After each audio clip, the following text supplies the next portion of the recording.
Here we're going to identify all the different elements or characteristics of a quadratic function.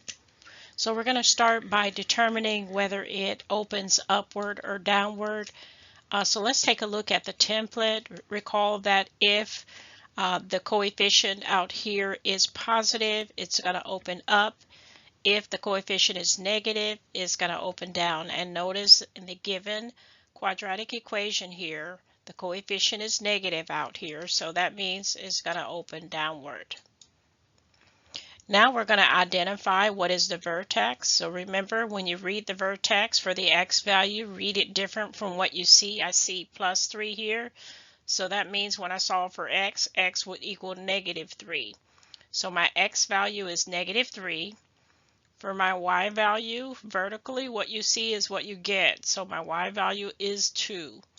So the vertex would be at -3, 2. Your axis of symmetry, all you have to do is look at what your x value is and put it in equation form, x equals -3. Next, we're going to find our domain and range. Let's quickly look at the transformation here. Here we see a negative, so that's a reflection about the x-axis. Also a vertical stretch by a factor of 2.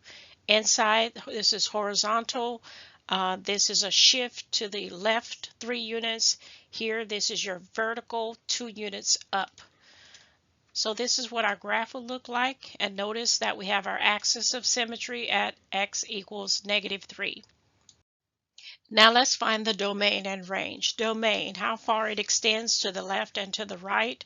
Well, because we have these arrows on both ends, and it doesn't matter that it's facing downward, it's still going to go forever to the left side and forever and ever to the right side because of the arrows there. So from -infinity to +infinity. Range, how high, how low? Well, the highest point this graph reaches is at 2. The lowest point is going to go forever and ever to -infinity. So it would be from -infinity and stop at 2.